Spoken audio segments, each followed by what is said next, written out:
Today, I want to talk about the different types of capital that you as a person in the modern world can use to your advantage. Now, when I talk about capital, most people's minds automatically goes to financial capital, which is the most obvious and the most useful. After all, you can't use cultural capital in the store to get a jar of milk or something like that. But all the other types of capital can be turned into financial capital, the ones I'm going to be talking about, and it can't turn the other way. For example, financial capital can't be turned into networking capital or cultural capital unless you're very, very smart about it, but it's not a one-to-one ratio. So without further ado, I'm going to get started. So as we all know, financial capital, money, time is money. You can have money, turn it into rent, turn it into travel, turn it into buying things that's boring. Everyone knows about that.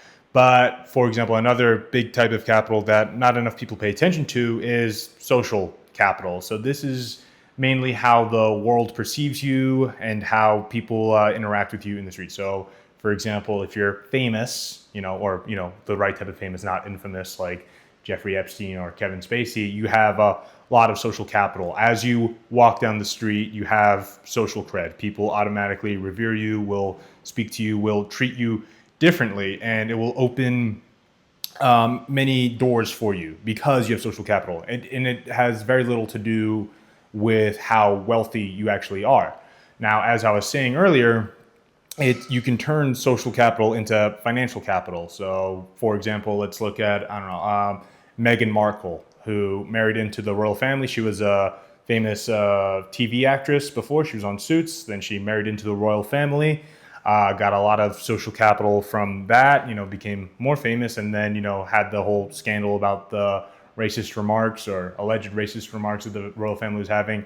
And she built up a lot of social capital. This was mainly in the US. The social capital in the UK went down. Most people think poorly of her in the United Kingdom. And when she went back to the US, she turned this social capital into a business, like a Target brand or something, like American Orchard Riviera, something like that.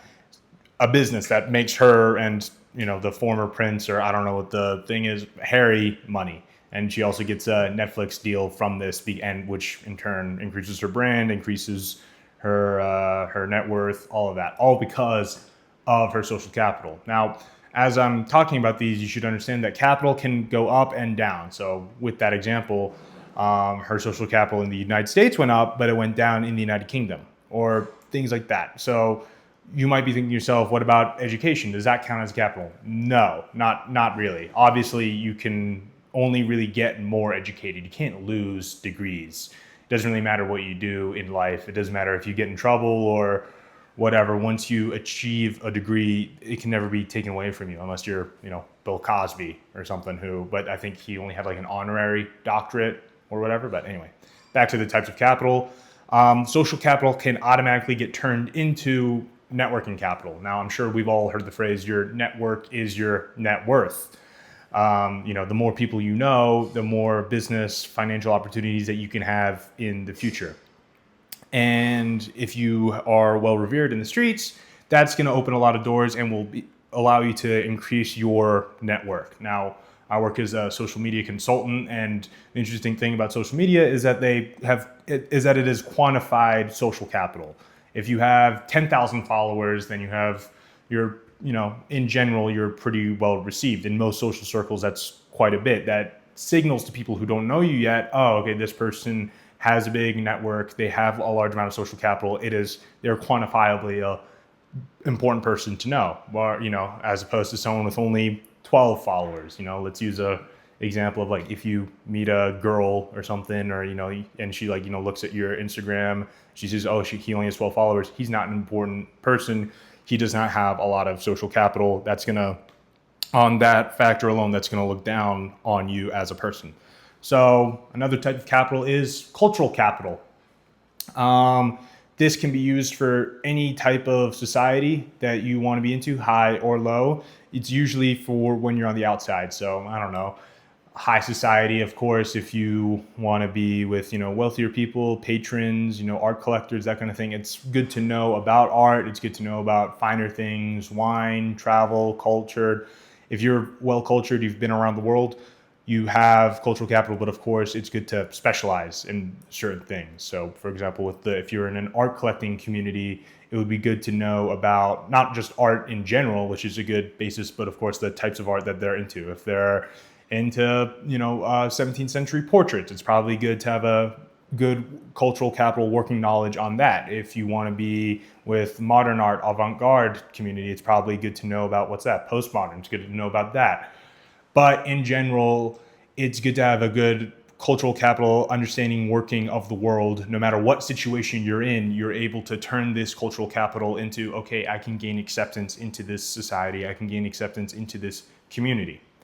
But it's different from social capital, because this will allow you to gain access in order to get the social capital, which can then turn into networking capital, which of course can get turned into money. All of these things can get turned into others, except money can't really get turned into these other things. You can't just throw money at, oh, I want to learn about art and have no other investments. You can't buy cultural capital. You can't buy social capital, not really.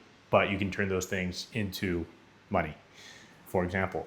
And finally, I want to talk about time capital. So I think a lot of people have seen this graph, which is when you're a younger person, when you're in your early 20s, you have little money usually, but a lot of time and a lot of energy. As you get older, in your middle age, you have less energy, less time, but more money. And then as you're old, you have a lot of time, you have a lot of money, but no energy. Time capital can obviously get turned into whatever you want, and you need a time expense to turn it into these other types of capital, to turn it into cultural, to turn it into networking opportunities, that kind of thing, because people value it. It's the only thing that will not be able to increase, really. Unless you quit your job or whatever, you're not really going to be able to increase the amount of time that you have available to you.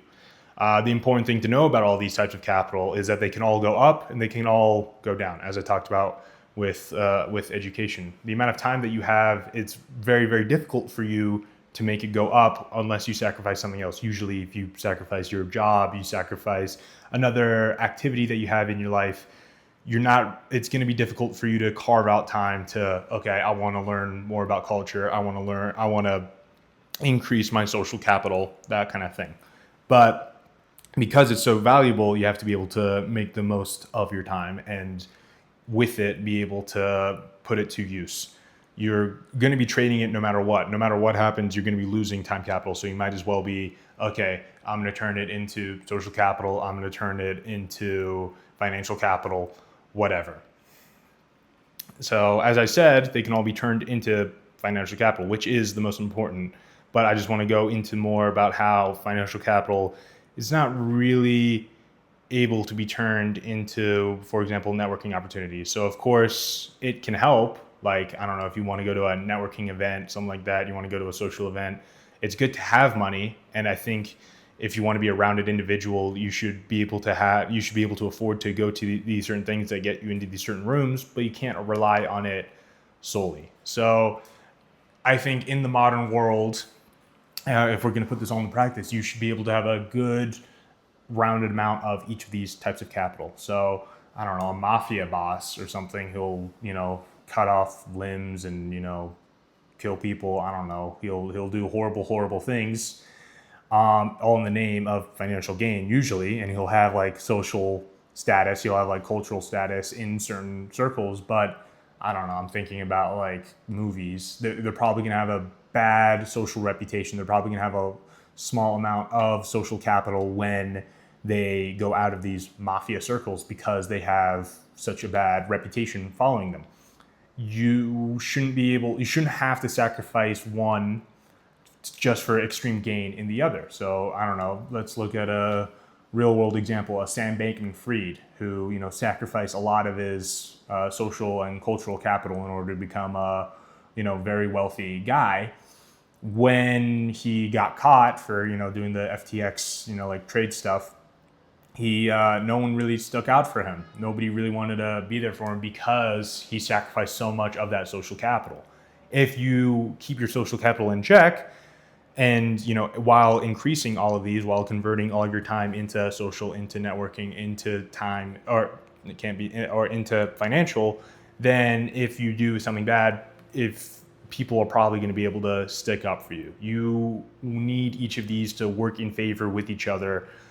Obviously, it's going to be different for everybody else. Everybody has a different type of life, but you need to be able to rely on one, because as I said, capital goes up, but it also goes down.